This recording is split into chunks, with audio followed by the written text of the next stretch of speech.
Welcome to the PDB Situation Report. I'm Mike Baker, your eyes and ears on the world stage. And yes, I'm sporting a cardigan. Working hard to bring the cardigan back to the fashion world. All right, let's get briefed. Me and General Waverly from White Christmas. All right, let's get briefed. It's been a crazy week, if you haven't noticed. I suspect you've noticed.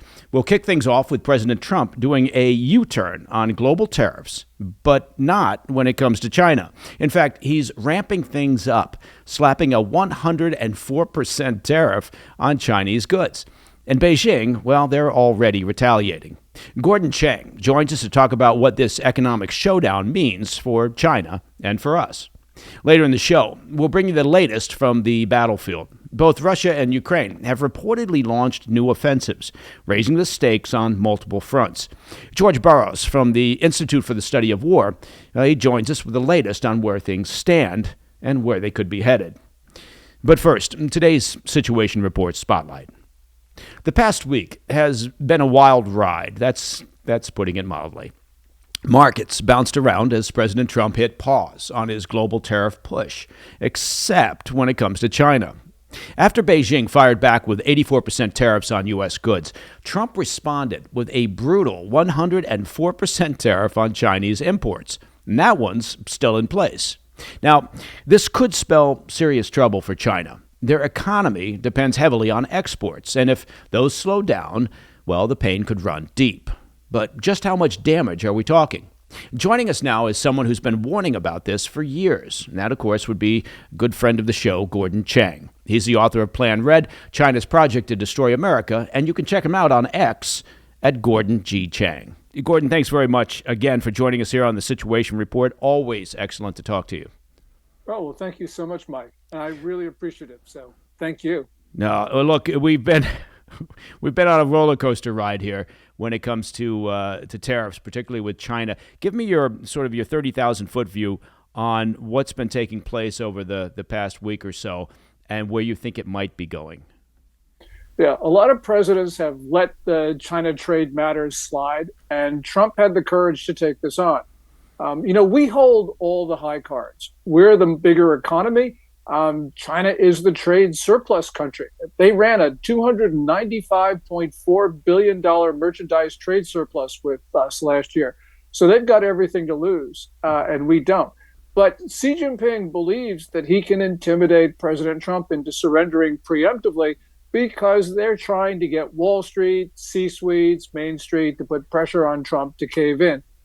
I don't think Trump will do that because we know on Wednesday, Trump imposed tariffs of 145% on China. And that's a real demonstration of political will. I think the Chinese are going to take a long time to come to the table. This is going to be a lot of friction, a lot of tension, but we need to get this done, and we need to get this done on our terms. What do you think they make, or how do they interpret the pause, the 90-day pause that's just been put into place? Do they look at that as a sign of weakness on the White House's part, or are they interpreting it in some other fashion, do you think?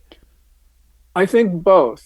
I think that they understood that Trump reacted to the bond market by the Japanese dumping bonds. Mm-hmm. So that's one way. But I think they realize there's a real danger in this, and that is the U.S. is going to come to terms with a lot of countries, Japan, South Korea, the EU. That's going to leave China out in the cold because, as senior Trump officials have been saying this week, those countries that come to terms with us early are going to get the best deals. And China is sitting on the outside because they can't pick up the phone, which means they're going to be pretty much in trouble. Remember, these guys in Beijing, they're not going to be selling a lot of stuff to the U.S. because of the 145% tariff. That means they got to dump their products on other markets. Other markets, they're just not going to accept this flood of Chinese products because they cannot see their own manufacturing sectors being decimated. So China's in a really difficult position because it is now more export dependent than it has ever been.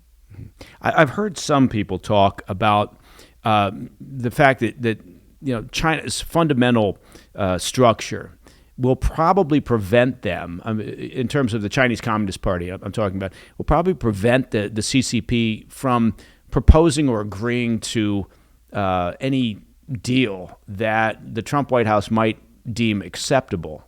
What do you make of that? I mean, how much room does the CCP have here to actually negotiate a deal that the White House might look at and say, yeah, we can accept that?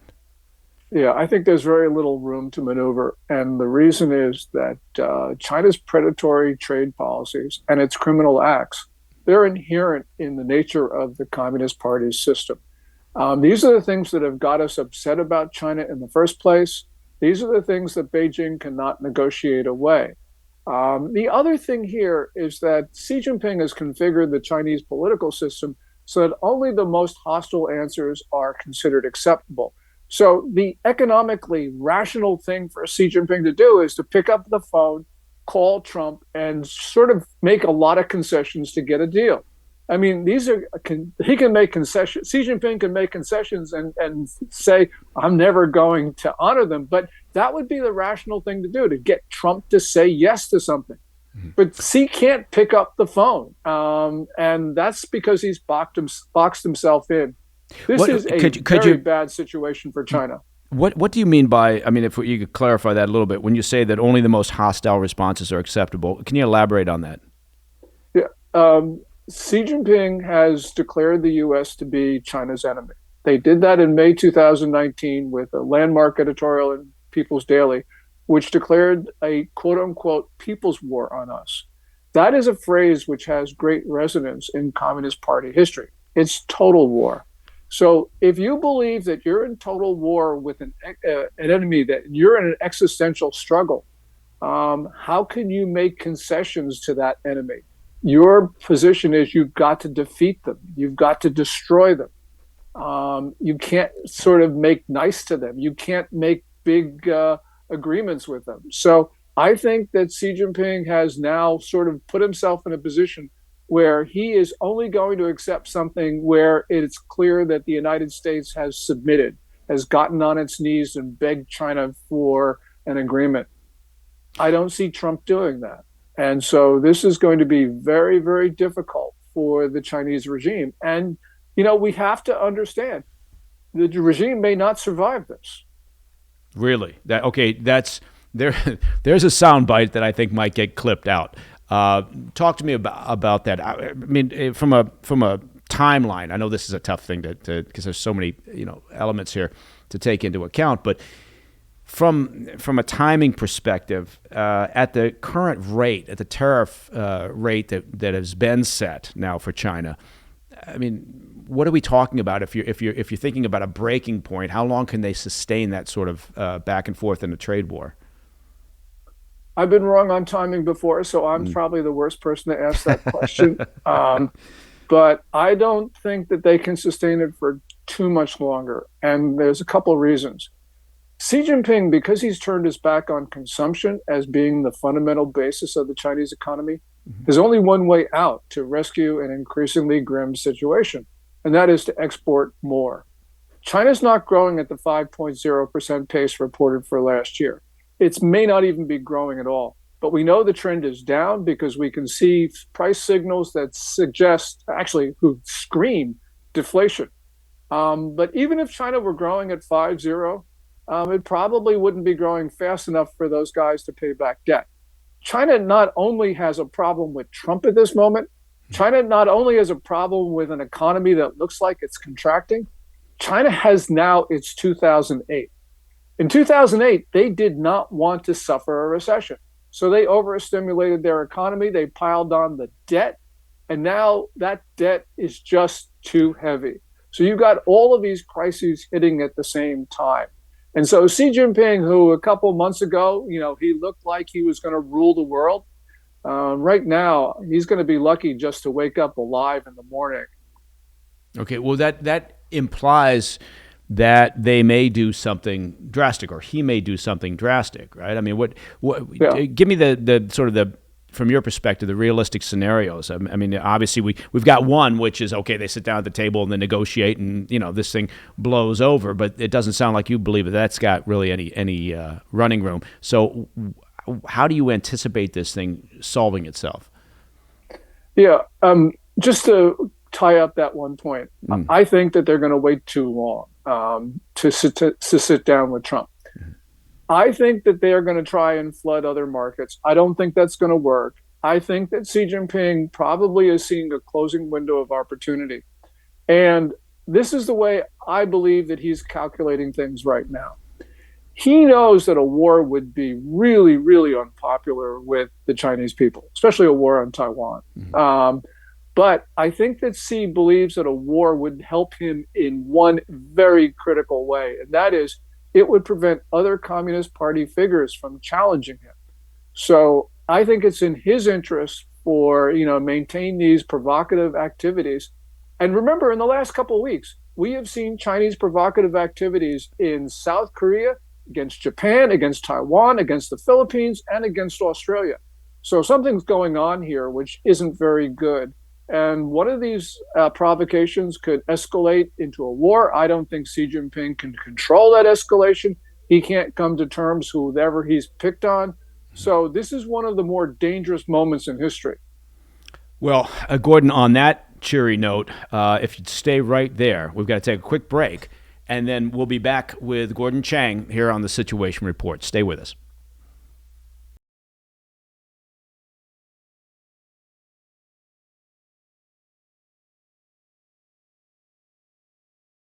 Welcome back to the PDB Situation Report. Joining us once again is Gordon Chang. He's the author of Plan Red, China's project to destroy America. And, of course, you can find him on X at Gordon G. Chang. Gordon, I'd like to pick back up where we were during the last segment, and the notion that perhaps where this is heading is a conflict of some sort, perhaps what we've been waiting for related to Taiwan. Do you see that as more of Xi Jinping thinking, okay, I need a distraction? I mean, this is not a perfect analogy, but when you look at Putin over the years, oftentimes what Putin's done when he feels either threatened or perhaps looking to shore up support at home, he finds a bogeyman out there, right? And obviously the latest attempt is Ukraine. But do you see any similarity there? Are you saying that Xi Jinping may look and go, okay, what I need is a distraction, so let's have a conflict? Yeah, because I think that he needs to make sure that other senior Communist Party figures don't challenge him. This is what Mao Zedong, his hero, did. He did it during the Cultural Revolution. Mao couldn't start a war abroad, but he could start a war on elements in Chinese society, and that's exactly what he did to shore up his position in the Communist Party leadership. Xi Jinping, however, has the military to start a war, and that's what I'm really worried about. I don't think that he would start hostilities with an invasion of the main island of Taiwan. I don't think the Chinese military is ready for that. I don't think that Xi Jinping is ready for it. And there's a lot there. But the point is, Taiwan could easily get involved in a war that starts elsewhere, because once a war starts somewhere, it's going to spread throughout all of East Asia, and we're going to see conflict. It's just going to envelop all of these societies. Okay, yeah. You mentioned Mao. Have you seen it was basically a blurb that the Foreign Ministry just put out that featured Chairman Mao talking about how the Chinese essentially will fight to the end, and China will not back down. Have you seen that, and what do you make of it? Yeah, that was Thursday from the Foreign Ministry, which was really quite extraordinary when you think about it, because it was over the top. It was a throwback to the Korean War. It was basically a threat that we'll go out and kill people if you don't come to terms, in our terms. So I worry about that as a signal. It shows the mentality of the Chinese regime, and I think it shows desperation. And a desperate Communist Party is a very dangerous entity. So yeah, I mean that we can't stop doing what we're doing, because we absolutely have to do it. But we got to recognize, and we got to be prepared for some pretty bad outcomes.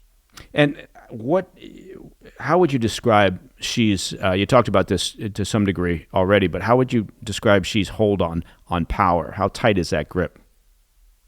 I don't think it's tight at all. And let me give you an example. in the Communist Party's military, because the People's Liberation Army reports to the Communist Party. It's not a state army. There's been purges upon purges, especially since around July of 2023. Most recently, the number 3 or the number 2 officer, depending on who you talk to, a guy named General He Weidong, has been disappeared. He hasn't been seen in public since March 11th. And there have been reports that U.S. intelligence believes that he has, in fact, been taken out. This means, a lot of people say, well, Xi Jinping just sacked another senior officer. I don't think that's the case. I think it's more likely that Xi Jinping's enemies at the top of the Chinese military took out a Xi Jinping loyalist, General He. And the reason is that we have been seeing since July 9th of last year these articles in PLA Daily, which is the main propaganda organ of the Chinese military. We've been seeing these articles praising collective leadership, quote unquote. That is a direct challenge to Xi Jinping. And so these articles could not have been maintained without the support of the senior leadership of the PLA, which means the senior leadership of the PLA is in, you might say, open revolt or not open revolt, but it's in revolt against the Chinese leader. Now, if you've got the guys with the guns not happy with you, that means your control over the military is weakened. And also, I believe that there's senior civilian party officials who are gunning for Xi Jinping, figuratively, not literally. What's the primary point of dissatisfaction from the military's perspective with Xi? Well, Xi Jinping is taking the country off the cliff. The military can see it. I don't think that they're happy about that. The primary point of contention, though, would be that Xi Jinping has been purging people. They've been taking away their livelihoods. The other generals and admirals, they don't like that. And so they don't want this at all. I think you have a military right now which is very divided. So it is not the type of military that is actually prepared to go to war, even though they've got some pretty neat weapons, some of them which are better than ours. But the point here is that the military is a political military, and now it's very politicized. Is there a clear or obvious candidate, whether within the military or within the party, that stands to gain from Xi Jinping being pushed aside? Yeah, everybody, basically. So you've narrowed it down, Gordon. Okay. Yeah. I thought you were going to ask, is there a specific person? Which is the reason why I was shaking my head. Yeah. No. I don't know if there's a specific person, but there are a lot of people who are unhappy. And the reason is, when Xi Jinping became General Party Secretary in 2012, the understanding and the norms and the guidelines in the party was that he was only going to get 2 5-year terms as General Secretary of the party. And that means after the 10 years, there would be a whole new generation of leadership. People would get promoted. What Xi Jinping did by taking a 3rd term was he was denying a whole generation of leadership the chances for promotion. And that means these people are not happy. They may not have the power to challenge Xi Jinping openly, but I think that they're waiting for Xi to fall so that they can rise. And that means he's got a lot of enemies within the political system, basically everybody. So how does that? But how does that? Maybe I'm asking the question that really doesn't have an answer. But how does that work then? I mean, if they're waiting for Xi to fall, I mean, how does that? It's palace intrigue, right? But I mean, how does that happen? Is the only entity capable of taking him out the military, or can the party act? And are they, from your perspective, are they able or willing to? Yeah, there are no rules in the party anymore, so anything can happen. So in arts, we always say, well, in America, the president has a short term because he's got midterms, and then he's got 4 years. He's got to be reelected. And we say, we Americans are short-term thinking. But Xi Jinping, because he's junked the rules, I mean, he has an election every day. And so he's got a really short-term thinking. He needs to get by hour, because in that system, anything can happen. If you go back to Mao Zedong, That was sort of supposed to be a collective leadership. Mao got rid of the rules. Mao was supreme, but it also meant there were no rules. Now, his successor, Deng Xiaoping, instituted and started to institute norms and guidelines and understandings about the way the party would transfer power from leader to leader. Xi Jinping junked that, which means anything can happen, Mike. So the mechanics of it are anything is on the table. And especially, remember, Xi Jinping, I know this is going on a little long, but I need to give you some context. Yeah, please. When Xi Jinping took over in 2012, no senior Chinese leader got too much credit or too much blame because every decision was made by consensus across the top of the political system. But by taking power from everybody else, Xi Jinping ended up with total or near total accountability, which means when things are going bad, Xi Jinping is being blamed for everything because he's got nobody else to blame. So you can see how that system can work where enough people get together and say, Xi Jinping, you're out. And by the way, we've got a lot of unhappy military officers who are ready to come into Zhongnanhai, which is sort of like their White House. So things can be a little dicey there right now. Well, okay, we've got a lot left to unpack, but I want to be mindful of the time. So all I can do is ask if you'd be willing to come back and pick this conversation up again. We'll see at that point whether there's been any movement related to the tariffs and trade negotiations. But Gordon, as always, it's excellent to speak with you, and I really appreciate you taking the time with the Situation Report. Well, I really appreciate it, Mike, because this is an important conversation that you wanted. So thank you. I'm very happy to be here and love to do this again. Excellent. Well, we will be pestering you to come back on. You can count on that. Gordon Chang, as always, excellent. Thank you so much, man. All right. That's a lot to digest right there. All right, coming up next, both Russia and Ukraine are on the move, each launching new offensives across the front lines. So you have to ask yourself, what's behind this sudden shift in momentum? It seemed like just yesterday we were talking about, they're going to sit down at the negotiating table.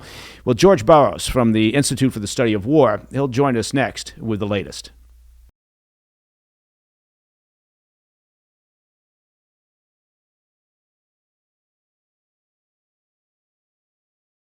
Welcome back to the Situation Report.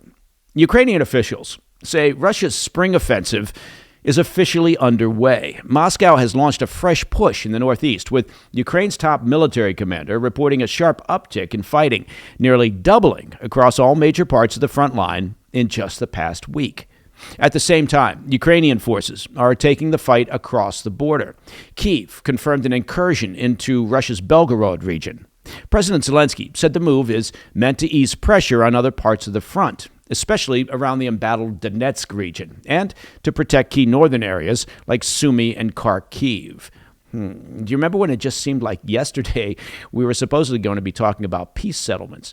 So what does all this mean for the trajectory of the war? And who has the upper hand right now?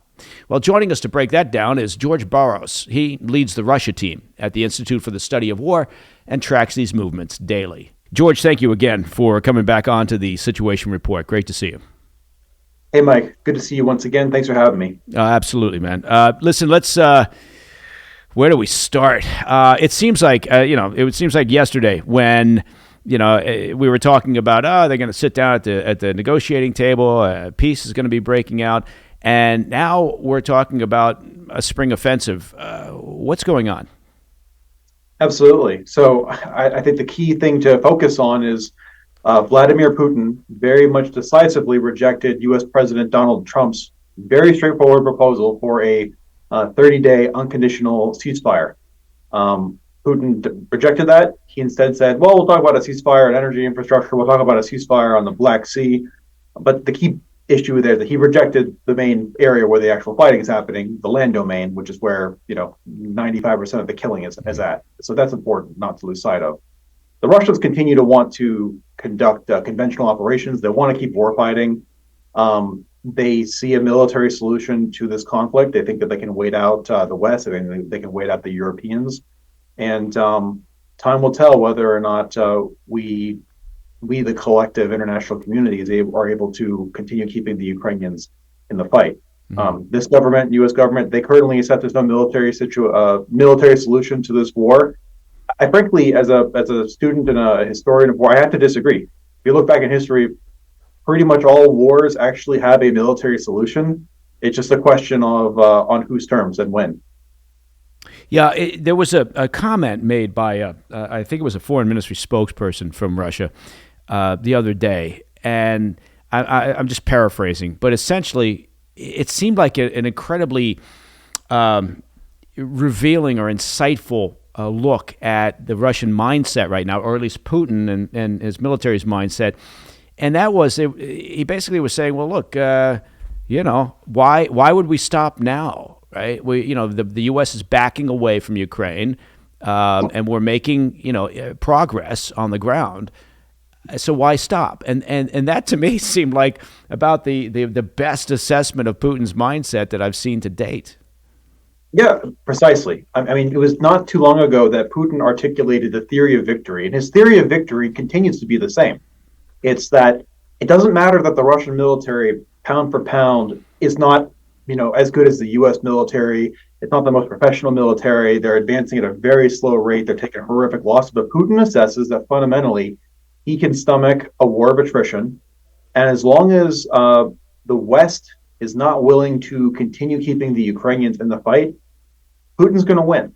And so Putin wants to protract the peace process. He wants to protract the negotiations. He doesn't want to agree to a very straightforward 30-day ceasefire because Putin thinks that he actually can tactically win this thing by stringing everyone along.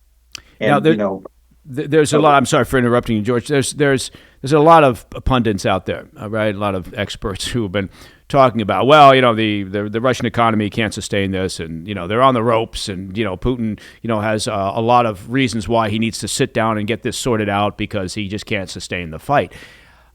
Where do you stand on that? Somewhere in the middle. I actually agree that there's tremendous vulnerabilities that the Russians have taken, particularly on the economics. I'm actually sympathetic to that argument.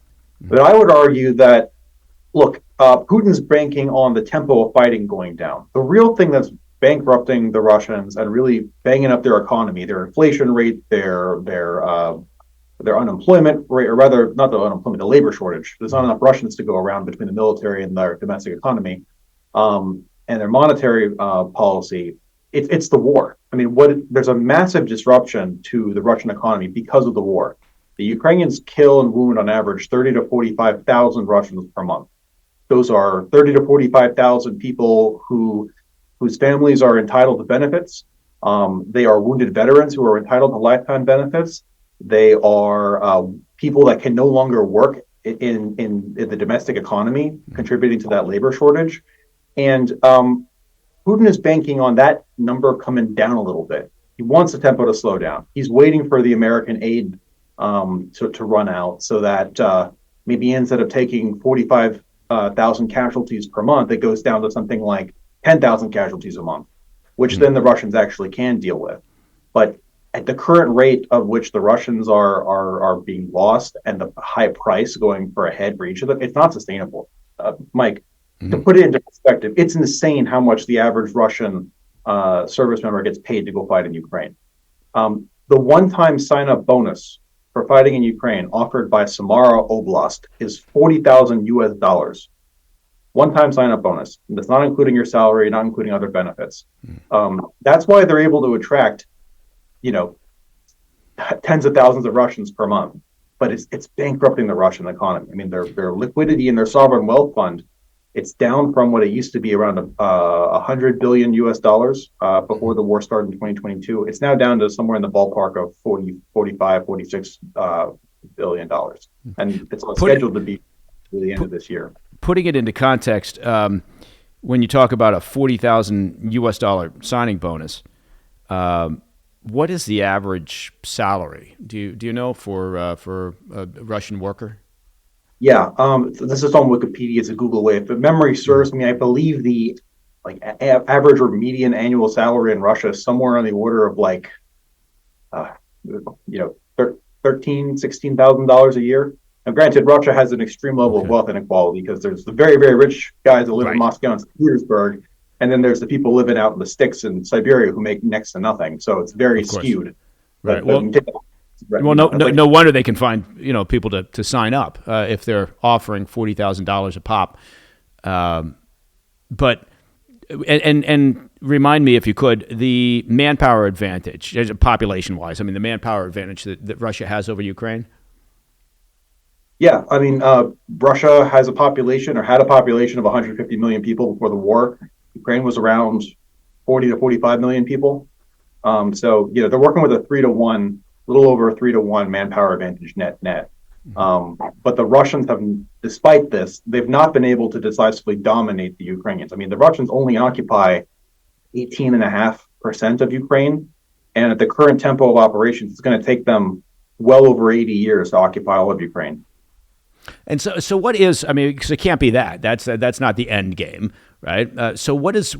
From your perspective, what is Putin's mindset? What does winning look like at the end of the day? Well, I think there's several things that Putin would consider to be a victory.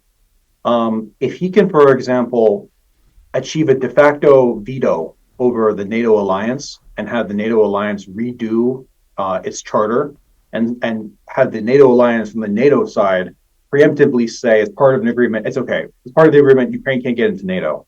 I think that'd be a massive win.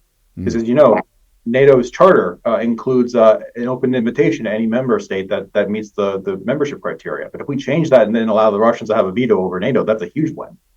I think Putin also wants to, at a minimum, continue seizing and warfighting for the territory of the 4 provinces that he declared annexed back in fall 2022. Luhansk, Donetsk, Zaporizhia, and Kherson oblasts, none of which the Russians occupy in their entirety, and which would likely take a current pace at least 2 to 3 years to finish warfighting, assuming that there's not a massive collapse on either side. But it's a tall order, and I think realistically, I don't really think there's an end in sight. You don't think there's an end in sight to the current conflict, to the war? In the short term, no. Because look, if the last piece of American aid is going to be that presidential drawdown authority that President Biden authorized before he departed office, Putin's just going to outwait it. That aid is scheduled to last through maybe a few more months. Certainly not get the Ukrainians through the summer. We'll have to see what the Europeans end up doing. To what extent can they offset American support? I'm highly skeptical of that. We can talk about the reasons why. But at which point the Russians will actually be able to, I think, stomach the tempo better, operate a little bit more effectively.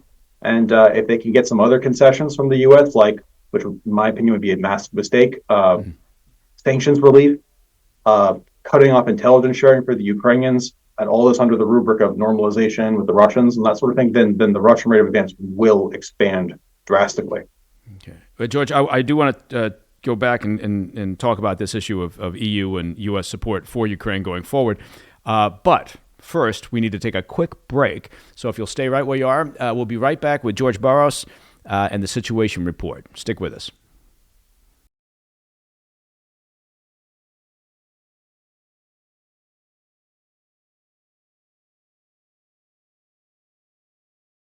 Welcome back to the Situation Report. Joining us once again is George Barros, the Russian team leader at the Institute for the Study of War. George, thanks for sticking around. We finished up the last segment just briefly touching on the issue of potential support for Ukraine, continuing from whether the EU or the U.S. Where does all of that stand? Let's start with the U.S. What do you perceive the White House is going to do? Is it just going to stop support? Is it going to be minimal support? Where are we going? Very difficult to forecast this administration, Mike. I mean, that's a $1 million question. Yeah, good point. Look, if we look at President Trump's stated objectives, which include not getting Ukraine into Minsk III, a Band-Aid fix that are simply just going to not solve the underlying causes of the conflict, but just give the Russians a reprieve to go back into Ukraine at a place and time of their choosing, then this is going to be really bad. Trump said he doesn't want Minsk III.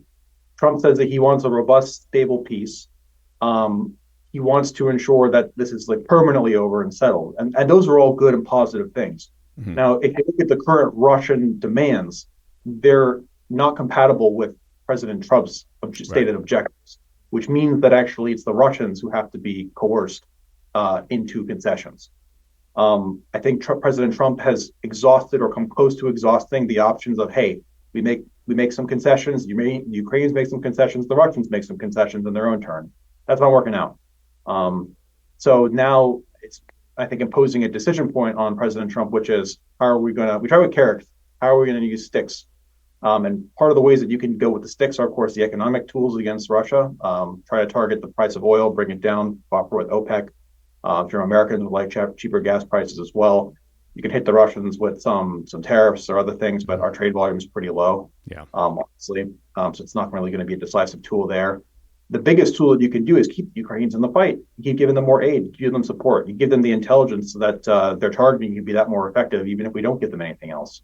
And then you continue to tell Vlad, well, Vlad, we're going to give the Ukrainians enough to keep them in the fight for another 6 months. And that means, for another 6 months, you're going to be losing 45,000 guys per month. That's, over 100,000 wounded and killed Russians by the time that we come and talk again. So you tell me how you're doing in 6 months, given that you have a labor shortage of 1 million people now. It's going to be even worse. So I think that's sort of the approach now. And I don't know. At the same time, the Russians are being intransigent about their own objectives. Mm-hmm. They have made the ceasefire for the Black Sea, the maritime domain ceasefire, contingent on preliminary American sanctions relief, which should be a non-starter. I mean, there's really no reason to do it. They want us to have sanctions relief for some Russian import and export banks that work with agriculture, foodstuffs. It's just free butter for no reason, really.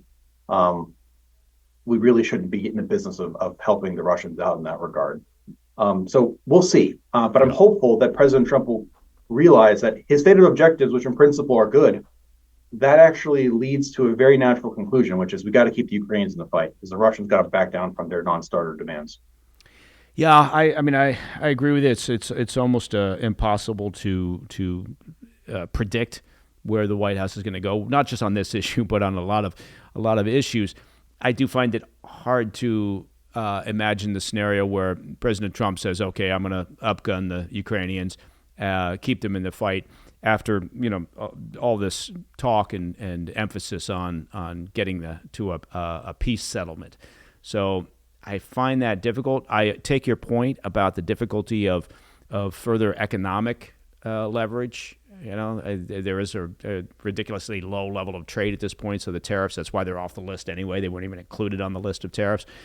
But if you could dry up the oil revenues, then you're talking a good game. But that then implies that you can somehow figure out how to get China, to act and to not be as supportive as they have been of Russia. Do you see that as a possibility? I see it as a possibility to be explored. I mean, you could work with OPEC. I mean, that's what Ronald Reagan did back in the 80s. We worked with OPEC, drive down the price of oil. That in combination with the Russians losing a lot in their war in Afghanistan. Those helped put in the final nails in the coffin of the Soviet Union. So I'm not going to say it's not possible, but what I will say is that the maximum pressure campaign that is necessary to get the Russians to back down is not achievable with economic tools alone. Mm-hmm. The main driver of the Russian pressure points are their losses in Ukraine. And so if we're going to talk about how do we get the Russians to a better spot, the strategy I think it should include economic instruments like trying to bring down the price of oil. But that should be in addition to the sustained military support. Now, I remain hopeful that we can do it, especially if we can get the minerals deal signed, because then that could become a mechanism through which the Ukrainians are not the recipients of military aid for free, but the minerals deal can then become a means of financing purchases. So the Ukrainian that minerals deal is an interesting one because I mean I've read an awful lot of material that talks about where the where the critical resources are located, and a lot of them are sitting in territory, the 20% or so of territory held by the Russians at this point. Right. And that's very interesting when you bring that up, when you especially mentioned that President Trump just a couple of weeks ago was talking about how he would like to have American personnel operating Ukraine's Zaporizhia nuclear power plant, which is in Russian-occupied territory as well, which implies negotiations or warfighting that has to come under Ukrainian and then American jurisdiction.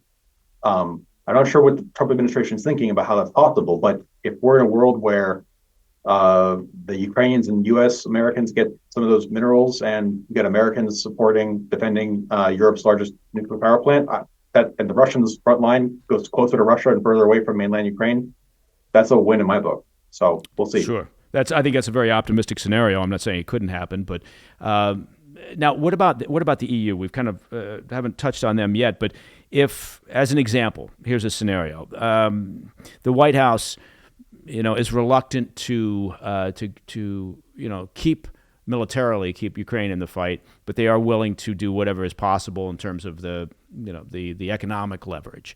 And maybe you turn to China and say, look, well, let's sit down at the table. I'll bet we could come up with a fair trade deal that would also include you not, supporting the Russian oil industry. Maybe you tie those two things together. But can the EU actually pick up the slack? Would the EU be in a position, in other words, to keep them in the fight? Independently, just using the European defense industrial base, at this time, no. And the reason why is because, look, the Europeans have money. Money is not the issue, but a lot of it has to actually do with the manufacturing capacity. Right. Europeans are doing a lot in recent years to augment their defense industrial base, but as is with all things European, too little, too late. And when you need a factory today, you need to start breaking ground on the factory 3 or 4 years ago. Yeah. And so the timelines aren't exactly lining up. Europeans are expediting it. I believe the European Commission, they're currently talking about a like decades-long European rearmament initiative where they're going to spend somewhere around 800 billion euros to invest in the European defense industrial base. That's excellent. Again, needed to happen 10 years ago, but here we are. Now, that said, Europeans can do a lot. They produce a lot of artillery ammunition. They produce a lot of sort of working good stuff. Rheinmetall can make armored fighting vehicles and tanks. So in principle, that stuff we get to Ukraine, but there's some niche systems and capabilities that truly only the U.S. has that the Europeans cannot replicate. 2 systems come to mind. The interceptors for the Patriot air defense system. Right. I mean, Europeans themselves depend on the Patriots. It's kind of bizarre how the Americans have a monopoly over European air defense. And the Ukrainians are running low on those. The Europeans barely have any spare that they can give the Ukrainians that they haven't already. The American production rate of Patriot interceptors is actually quite low too. And so no more American aid, no more Patriot interceptors. That's going to be a big problem for Ukraine. Number 2 is the HIMARS for their operational strike capacity. The Ukrainians rely on the HIMARS. It has become a workhorse capability. It is the only system they have for reliable, effective operational range strikes, those being strikes beyond 30 kilometers, but sort of short of 70, 75 kilometers. The Europeans do not have a commensurate, mature system like the HIMARS to be able to fulfill that very important need. So even if the Europeans want to throw a lot of money and try to build stuff, they need that stuff. Right. And the solution might be that the Europeans just go to the Americans and go to Northrop Grumman and go to Lockheed, and they're like, hey, we'll pay you at General Dynamics. Like, hey, we'll pay you to give us the interceptors and the HIMARS ammo. And then they'll give it to the Ukrainians that way, which in principle could work and would benefit the U.S. industry too. So we've got, again, being mindful of your time, we've got the spring offensive, as it's being referred to, underway by the Russian military. Have you heard anything just in the past handful of days about, what they're up to, how they're doing? Are they making progress? Where does that stand? Right. So it seems like the Russians are in the beginning phases of their spring offensive. It seems that they are currently trying to take the Russian forces in northern Ukraine, the ones that were clearing out Kursk, where the Ukrainians were in Kursk in Russia, and they're trying to steamroll it across the international border into Sumy, and possibly into neighboring northern Kharkiv Oblast in Ukraine. Now, candidly, Mike, I got to tell you, my forecast is not particularly grim on this operation. The Russian forces that they have up there has not been significantly augmented from what they were operating with in Kursk. It's about ballpark 60 to 70,000 guys, so maybe 6-7 divisions or so. A lot of the same units that have been there for a long time. We've not indicated any redeployments of bringing in fresh troops, so that those forces that were tired fighting and expelling the Ukrainians from Kursk, they're not going to have a lot of gusto and energy to keep going into Sumy. So it seems like the Russians might try to do some pushes in the north and call that the spring offensive, but I don't see it going very far, to be honest, and they're certainly not going to take Sumy City. And that'd be kind of par for the course. I mean, the Russians' winter offensive has concluded, and the Russians failed with their winter offensive in Donbass to take their objective for the fall 2024 offensive, which was taking Pokrovsk. So, I'm sure they're going to make some tactical gains. They're going to make some territorial gains. They'll get some villages and fields. They might even get a couple of small towns and stuff, but they're not going to be making any operational breakthroughs, that's for sure. Okay. George, last question. There have been reports over the past 48 hours or so that the Ukrainian military captured a couple of Chinese nationals. Have you heard anything about that, and what do you make of it? Yeah, it's not that surprising, really. The Russian fourth-generation apparatus is very skilled at going to all corners of the Russian Federation and other countries as well, and trying to seduce migrant workers, students, foreigners, both in Russia and outside of Russia, to come and volunteer and fight in the Russian military, because the Russian military is just trying to suck up as many bodies as it can to meet that replacement quota for those casualties that they're taking. Mm-hmm. Lots of foreign nationals have made it into the Russian military. Sri Lankans, Indians, Venezuelans, Cubans, Africans. These two Chinese guys that were captured by the Ukrainians, and a report of there being at least a couple hundred in the ranks of the Russian military. That's not surprising.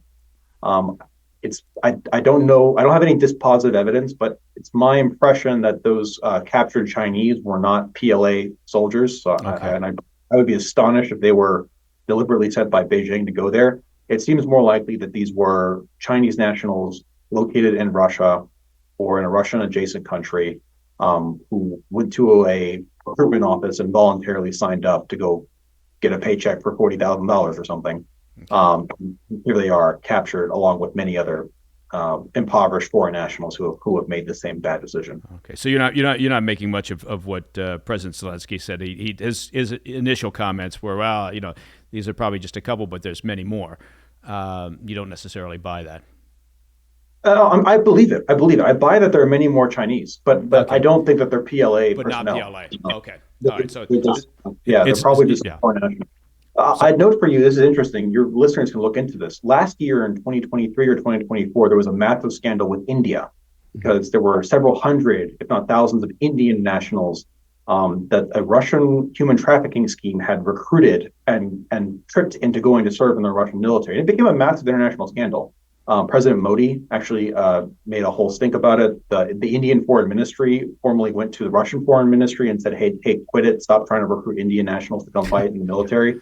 It was a whole public spat. It doesn't mean that the Indian government was sending, Indians to go fight in Russia. Right. Okay. No, point taken.